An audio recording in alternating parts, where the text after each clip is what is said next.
Halo teman-teman YouTube, ketemu lagi. Halo, gimana kabar? Semoga dalam keadaan sehat-sehat ya. Di masa saya ini jaga kesehatan adalah penting. Oke teman-teman, saya kedatangan sebuah PC yang saya beli di toko offline Surabaya, di mana harganya Rp6.600.000. Nah, harga ini tidak mengikat ya, karena beda-beda penjual dalam hal memberikan margin harganya, dan juga tergantung kurs dolar, sehingga berbeda-beda juga pula.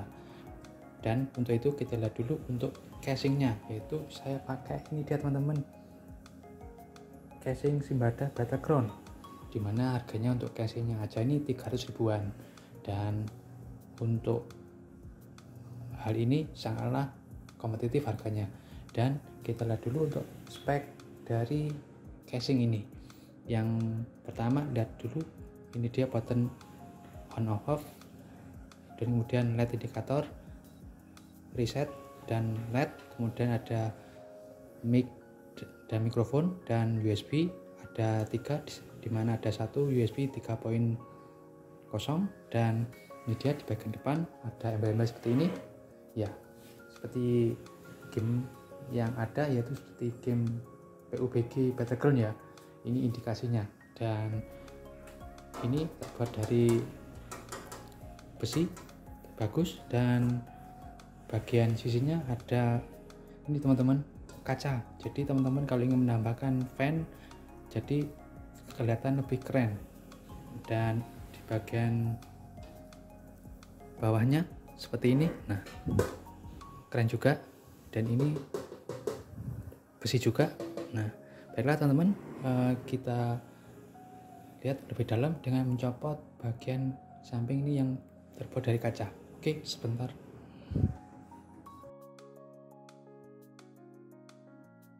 Nah ini dia teman-teman, setelah saya buka bagian kacanya, terlihat ini dia teman-teman ya. Oke, dan tidak lupa bagian atasnya ini support namanya dust filter. Nah ini dia, jadi bisa dicopot seperti ini dust filternya. Dan untuk di bagian bawah ini teman-teman bisa memasangkan SSD atau HDD 2,5 in di sini. Dan untuk support fan-nya ada 8 fan teman-teman totalnya ya. Nah ini dia, saya sebutkan untuk bagian atas sendiri support 2x12 cm, kemudian bagian belakang sini support 1x12 cm, kemudian bagian depan sini support 3x12 cm. Nah di sini cukuplah gede ya teman-teman. Dan untuk bagian bawah di sini support 2x12 cm di sini ya, di bawah ini. Jadi lumayan oke juga. Dan untuk itu di bawahnya sini juga bisa dipasangkan untuk ini dia power supply ATX. Nah ini dia, ini yang power supply-nya dari Simbada 450 watt. Baiklah, kita lihat dulu untuk komponen-komponennya teman-teman ya.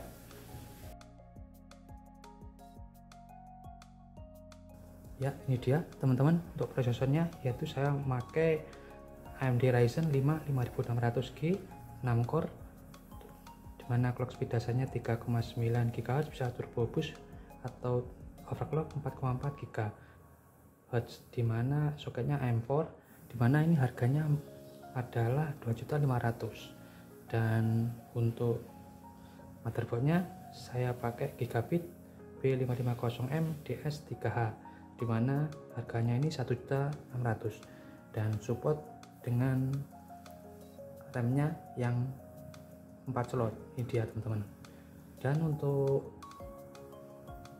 RAM-nya sendiri saya pakai dari Kingston DDR4 Fury Beast dengan speed dasarnya 3200 MHz, dimana ini 16 GB, per slotnya 8 GB, dengan harganya Rp1.100.000, 16 GB ya. Dan untuk ini dia penyimpanannya, alias SSD-nya saya pakai SSD dari Samsung, yaitu SSD 980 NVMe, dan ini harganya adalah Rp800.000.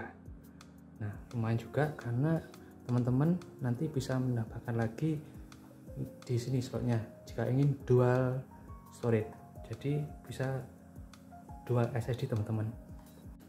Untuk I/O dari motherboardnya ini dia teman-teman, ada combo keyboard mouse, PS2 dan 2 USB 2.0, dan ini dia ada DFI, kemudian ada HDMI, kemudian ada USB 3.02 tambah satu lagi, dan ini dia ada tambah USB lagi. Banyak sekali USB nya, totalnya berapa nih, 1 2 3 4 8 port.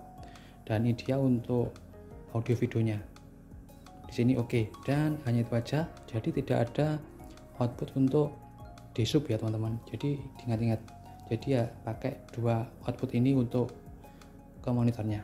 Oke. Untuk selanjutnya akan saya switch ke screen recording untuk komponen-komponennya.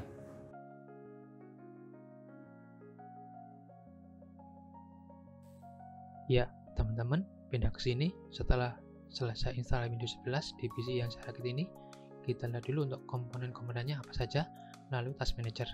Klik kanan di start menu. Nah, ini dia. Klik Performance. Nah, ini dia terlihat CPU-nya, yaitu AMD Ryzen 5 5600G with Radeon Graphics, di mana clock speed dasarnya adalah 3,9 GHz, bisa turbo boost menjadi 4,4 GHz, di mana sudah 6 core dan dilengkapi dengan 12 thread. Dan totalnya untuk CS-nya adalah 19 MB. Lumayan oke juga karena termasuk medium alias kencang juga. Nah, untuk TDP-nya dari prosesornya adalah 45 sampai 65 watt. Lumayan rendah juga untuk voltasenya. Dan tidak lupa untuk litografi prosesornya adalah 7 nano. Nah, semakin kecil litografi maka akan semakin hemat daya. Seperti itu untuk prosesor ini. Dan untuk selanjutnya memorinya ini dia, yaitu 16 GB, dimana sudah saya pasang 8 GB per slot pakai memori mereknya Kingston. Dan ini dia teman-teman, masih tersedia 2 slot lagi karena di motherboardnya ada 4 slot. Ini dia, speednya juga 2400. Dan untuk info aja, untuk prosesor ini bisa menghandle alias menangani RAM sebesar 64 GB. Namun ini info aja ya, saya tidak yakin. Saya punya keyakinan bisa mencapai 128 GB. Namun saya tidak rekomendasi karena 6 core ya. Kecuali sudah banyak core, dari 6 core ini akan lebih bagus sehingga tidak bottleneck lagi. Dan untuk SSD-nya ini dia, pakai Samsung 980 250 GB, dimana tadi sudah saya tes pakai Crystal Dismark. Ini dia kecepatannya, rate-nya 2600 MB per second, sedangkan rate-nya 1200 MB per second. Lumayan oke karena memang bagi saya ini untuk OS saja, alias untuk speed ketika sedang melakukan multitasking, sehingga supaya oke juga. Namun teman-teman kalau belum dengan Samsung ini, teman-teman bisa memakai yang versi Pro yang lainnya. Ini hanyalah versi saya aja supaya berimbang dengan prosesornya. Dan untuk selanjutnya GPU-nya yaitu ini dia, AMD Radeon dengan Vega 7. Nah, AMD Radeon Vega 7 ini mempunyai grafik core sebesar 7 dan grafik frekuensinya 1900 MHz. Lumayan medium saja, dan punya dedicated GPU memori sebesar 512 MB. Dimana ini bisa share ya teman-teman dengan RAM yang sudah terpasang di motherboard sebesar ini, maksimalnya 7,7 GB. Ini saya baca-baca, Vega 7 ini cocok untuk game-game casual, dimana bisa 720p dan 1080p untuk FPS-nya lumayan tinggi seperti Valorant atau CSGO. Nah, ini bagi teman-teman yang suka game tersebut masih playable, akan saya lampirkan untuk FPS-nya di sini teman-teman.